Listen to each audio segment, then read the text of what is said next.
अस्सलाम वालेकुम। Welcome to our channel Novelistan Urdu novels library. कैसे हैं आप सब लोग?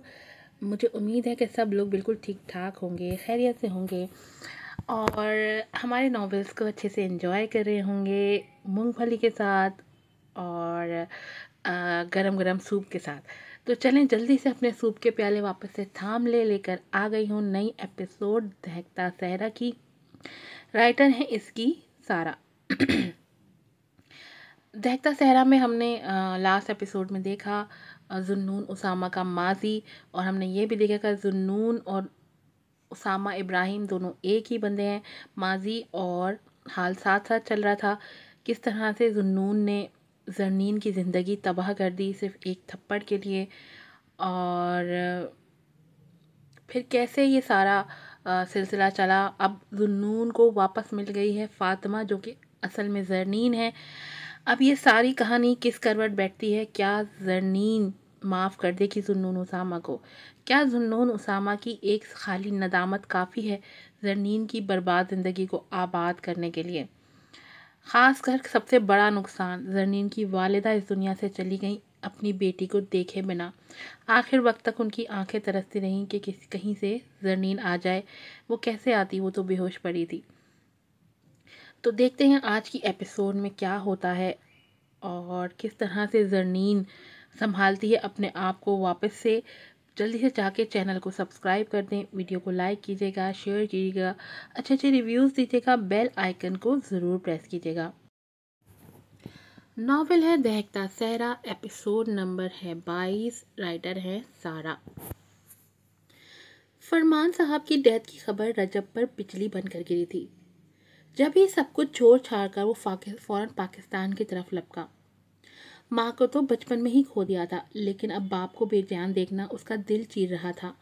घर के लॉन में बिछी चारपाई पर उसका वो बाप बेजान पड़ा था, जिसे वो आयरन मैन कहता था। बड़े से बड़ा दुख भी फरमान साहब को ढा नहीं सका। लेकिन मौत भी क्या चीज़ है, ये नहीं देखती कि जिसे ले जा रही है उसके साथ जुड़े लोग कैसे जिंदा रहेंगे। इब्राहिम के गले लगते वो जब्त खो बैठा, और असियत में तो वो भी गिरे थे। तभी उसे सीने से लगाए बे आवाज रोते चले गए। जुन्नून माँ की गोद में बैठा हैरानगी से ये सब देख रहा था। उसके दोस्त जैसे दादा अब लौट कर नहीं आएंगे, ये सोच ही दुख दे रही थी। असरा रजब को एक बार फिर अपने रूबरू देखकर मुस्तरब हुई। उसका सामना किसी कयामत से कम नहीं था। तभी नजरें चुराते वो आगे बढ़ने की हिम्मत ना कर पाई। जाने वाले चले जाते हैं, पीछे रह जाती हैं तो सिर्फ यादें या फिर उनसे वाबस्ता लोग जो जीते तो हैं लेकिन दिल जख्मी होता है। और यही सब उन सब के साथ भी हुआ था। आज फरमान साहब को गए 6 महीने हो गए थे। बहुत कम ऐसे लम्हात आए थे जब रजब साहब ने असरा का सामना किया। वो घर में रुकता ही कम था, और उस पर असरा भी शुक्रगुजार थी। रब ने उस आजमाइश में डाला था कि कई बार वो अपने ही शौहर से नजरें चुराने पर मजबूर हो जाती थी। आज खिलाफ तवक्का वो घर पर था। इब्राहिम आज बिजनेस डील की वजह से ऑफिस में थे। तभी असरा रूम में थी, लेकिन जुन्नून को कैसे रोकती जो अपने चचा से काफ़ी घुल मिल गया था। अब भी उसे गए काफ़ी वक्त हो गया था जब उसकी भूख का सोचते वो बाहर निकली। जानती थी कि वो उसके कमरे में होगा। रजब खुद भी इब्राहिम की गैर मौजूदगी में कमरे से कम ही बाहर आता था। सकीना को जुन्नून को लाने का कहते वो लाउंज में चली आई, लेकिन किस्मत को ना जाने क्या मंजूर था कि वो लाउंज में ही मौजूद था। जुन्नून सो रहा था और उसका सर अपनी गोद में रखे किसी गैर मरई नुक्ते पर नजरें जमाए साकित था। बेगम साहिबा, जुन्नून बाबा जी तो छोटे साहब के कमरे में नहीं हैं। सकीना की आवाज़ पर वो दोनों चौंके। असरा उसकी बात पर सर हिलाकर उसे जाने का कहती फौरन मुड़ी, लेकिन वो आज न जाने किस कैफियत में था, फौरन पुकार बैठा। असरा। पुकार थी कि एक नेज़ा जो सीधा उसके सीने में पेवस्त हुआ। लब भींचे उनकी कपकपाहट रोकते वो बमुश्किल लबी मुड़ी, जहां वो बरसों के हिजर का दर्द अपने चेहरे पर रकम किए हुए था।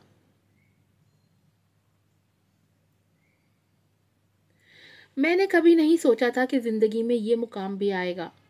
उसके शफाफ चेहरे को देखते वो अजियत से बोला। उसके लहजे की तड़प महसूस करते मुकाबिल की आंखें नमकीन पानियों से भरती चली गईं। तुम मेरे लिए शजरे ममनुआ करार पाई हो। नज़रों से ओझल होती तो भी मैं संभल जाता, लेकिन अब तो जिंदगी कयामत है मेरे लिए। उसके आंसू देखते वो यासियत से बोला। आंखें सुलग रही थीं और दिल सीने की दीवारों से टकराता जख्मी हो चुका था। ये सब अब बेमायने है। खुद पर जब्त करते वो बमुश्किल बोल पाई। हाँ, अब सब बेमायने है, मेरी जिंदगी की तरह। नजरें झुकाते वो बेदर्दी से हंसता चला गया। लहजा नारसाई की आग में सुलग रहा था। जहाँ दर्द उन दोनों के वजूद को अपनी लपेट में ले रहा था, वहीं एक तीसरा वजूद भी आगाही के अजाब सहता साकित हो चुका था। जो हुआ वो किस्मत में लिखा था रजब। मैं अपनी जिंदगी में आगे बढ़ चुकी हूँ, तुम भी आगे बढ़ जाओ।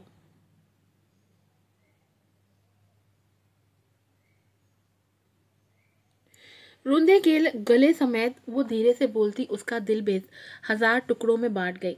और कोई तो अपनी हस्ती समेत जमीन बोस होता पाश पाश हो गया। मैं कैसे आगे बढ़ जाऊं? मैं तो आज भी उस वादे की कैद से निकल नहीं पाया। वो तड़प कर बोला। आंखें लाल अंगारा हो चुकी थी, लहजा दर्द का अजाब सहते डगमगा रहा था।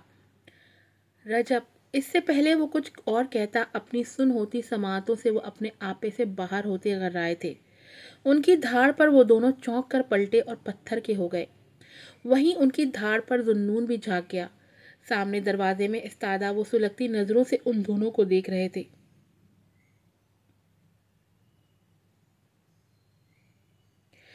मैं सोच भी नहीं सकता था कि मुझे ये सब देखना नसीब होगा। वो असरा पर नजरें जमाए अजीब से लहजे में बोले। उनकी बात पर वो दोनों तड़प उठे थे। भाई, आप ये खबरदार जो कुछ और कहने की जुर्रत की तो मैं जो सुन चुका हूं वो काफी है मेरे लिए। इससे पहले वो उनकी तरफ बढ़ता, वो हलक के बल चिल्लाए थे, उन दोनों को साकित कर गए। असरा उनके चेहरे पे छाया जलाल देखकर सफेद पड़ गई। कहाँ देखा था उनका ऐसा रूप। वहीं बाप को इस कदर गुस्से में देखकर जुन्नून कम्बल में घुसता सख्त हरासा था। उसका नन्हा जहन कुछ भी समझने से कासिर था। और तुम ही एक बार मुझे बता देती तो मेरे लिए आज इतनी जुल्लत और रिसवाई का वक्त न आता। तय से आगे बढ़कर उसे कंधों से दबेचते वो असरा की सांसें रोक गए। लहजा इस कदर अंगारे बरसा रहा था कि उसका चेहरा दहक उठा। सांसों की तपिश जानलेवा थी।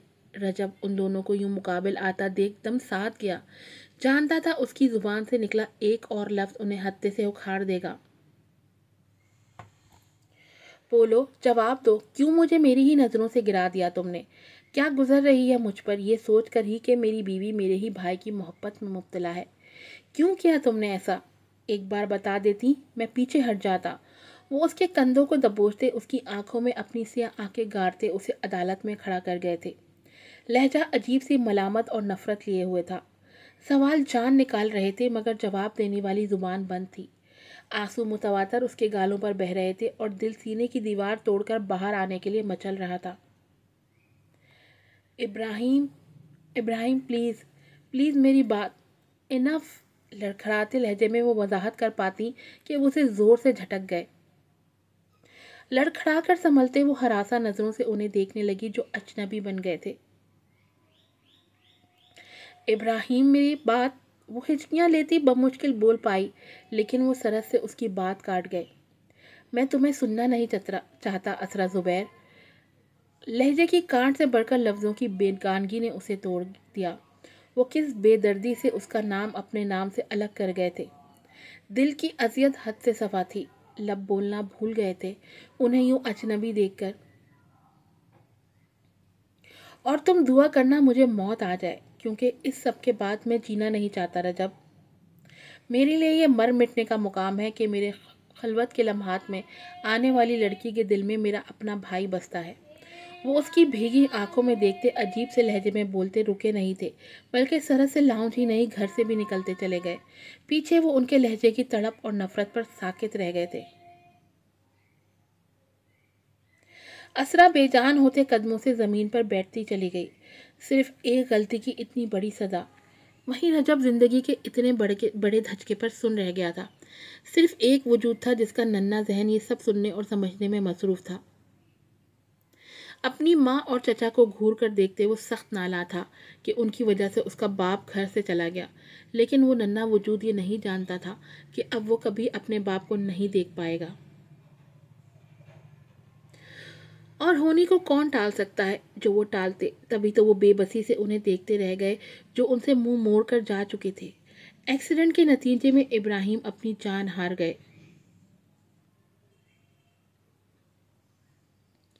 ना असरा की आहें और जुन्नून की चीखें उन्हें वापस ला पाईं, ना ही रजब के खामोश आंसू।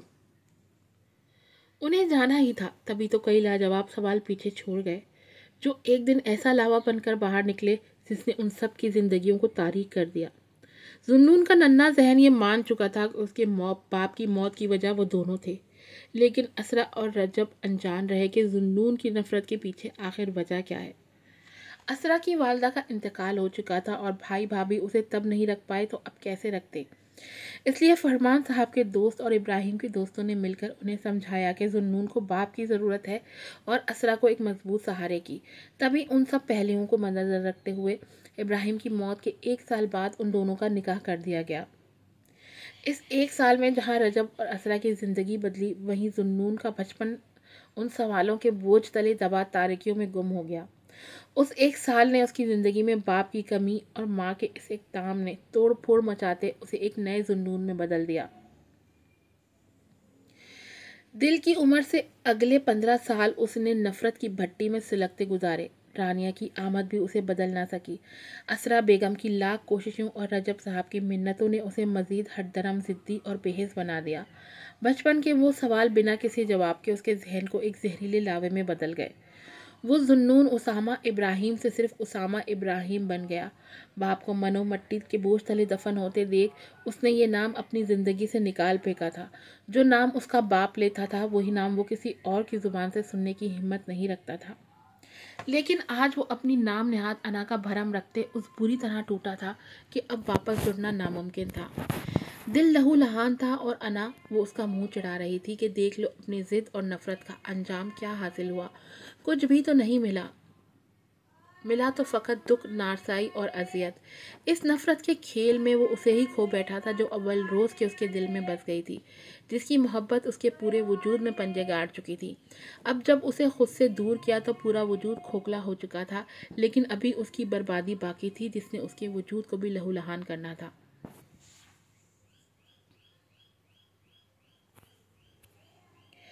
अपनी बकवास बंद रखें वकास भाई, मेरी आपी ऐसी नहीं है। जाहिदा बेगम को हार्ट अटैक हुआ था, वो हॉस्पिटल में एडमिट थी।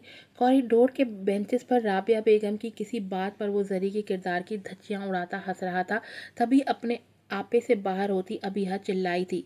मुड़कर गौर से उसे देखा, चेहरा देखा जो दहक रहा था। गुलाबी माइल रंगत और भूरी चमकती आंखें, वो नाबी लब और मुतनासिब सरापा, वो तो जरी से भी बढ़कर खूबसूरत थी। ओके फाइन, कुछ नहीं कहता, नाउ रिलैक्स। खिलाफ तवक्का वो फ़ौरन मानता मुड़ के बाहर निकलता चला गया। उसकी पुश्त देखते वो सर झटक कर रह गई। दिल किसी अनहोनी के एहसास तले दबा सूखे पत्ते की मानंद लरज़ रहा था। आह, ये तुमने क्या किया आपी? आंखें मीच कर वो धीरे से बुड़बुड़ाई थी। दिल में उसकी खैरियत की दुआ करते वो शीशे से अंदर मुतवज्जा हुई जहाँ जाहिदा बेगम को नालियों से जकड़ा गया था। आंसू उबल कर उसके गालों पर बहते चले गए। उन्हें कहीं फजर के करीब होश आया था। सबसे पहले अंदर जाने वाले मामू आसिफ ही थे। ना जाने अंदर क्या बातें हुई, लेकिन जो खबर उसे सुनाई गई उसने उसे मार डाला था। अम्मी उसके और वकास के निकाह की ख्वाहिशमंद थी। वो नहीं जानती थी ये मशवरा किसका था, लेकिन उसकी ज़िंदगी तारीकी में गुम होने वाली थी, इस बात का उसे पूरा यकीन था। ना उससे किसी ने मशवरा मांगा और ना ही उससे उसकी मर्जी पूछी गई। निकाह ख्वाह के पूछने पर तड़पते दिल और भीगी आंखों से वो खुद को उस शख्स के नाम कर गई जिससे नफरत का दावेदार उसका अपना दिल था।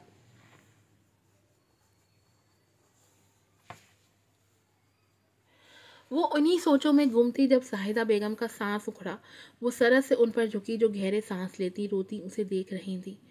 अम्मी, अम्मी प्लीज़ हिम्मत करें, ये मत करें, मैं मर जाऊंगी। वो तड़प कर उनका गाल चूमती रोते हुए बोली। उसकी बात पर वो धीरे से मुस्कुराई। अब अब वक्त नहीं है, भारी होती सांसों में बमुश्किल बोल पाई। अजियत रूह काट रही थी, लेकिन आंखों में उस मासूम का चेहरा बसा था जो उनकी नज़रों से ओझल थी। आह जरी। आखिरी हिचकी की सूरत जरी का नाम उनके नब्बों से निकला था और फिर कलमा पढ़ते उनके लब साकित हो गए। अभी यहाँ चीख उठी थी उन्हें यूं बेजान देखकर, लेकिन चाहने वाले को भला कौन रोक सकता है। 1 बजे उनका नमाज जनाजा उठा था, लेकिन उनका जिगर गोशा अब भी ना पहुंच सका। लोगों की सरगोशियों को जुबान मामी राबिया ने दी थी, जो खुले आम सबको बता रही थी कि उनकी बड़ी बेटी भाग चुकी थी। अबिहा और वलीद साकित और जामिद अपनी जन्नत को उजड़ता देख रहे थे।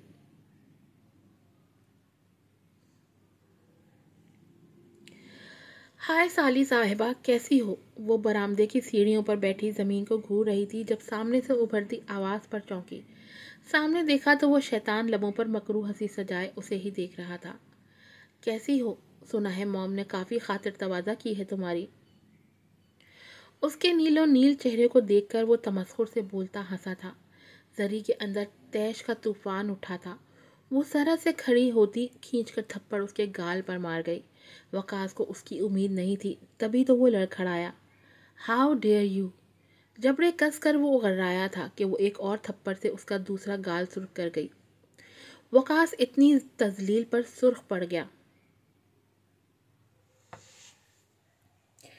ये उस जिल्लत से बहुत कम है जो तुमने मेरी माँ के सामने मेरे किरदार पर उछाली थी।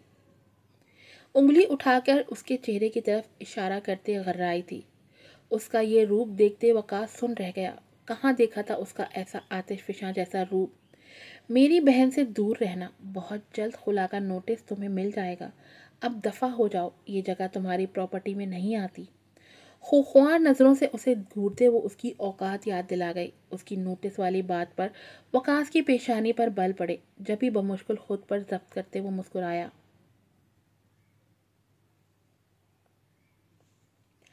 देखते हैं तुम कैसे कोई नोटिस भेजने के काबिल रहती हो। संजीदगी से उसके चेहरे को देखते वो सरसराते लहजे में बोला। उसके लहजे में अनदेखी धमकी महसूस करते उसकी रीढ़ की हड्डी सनसनाई थी। देखते हैं। बज़ाहिर मजबूती से बोलते उसका दिल लरज रहा था।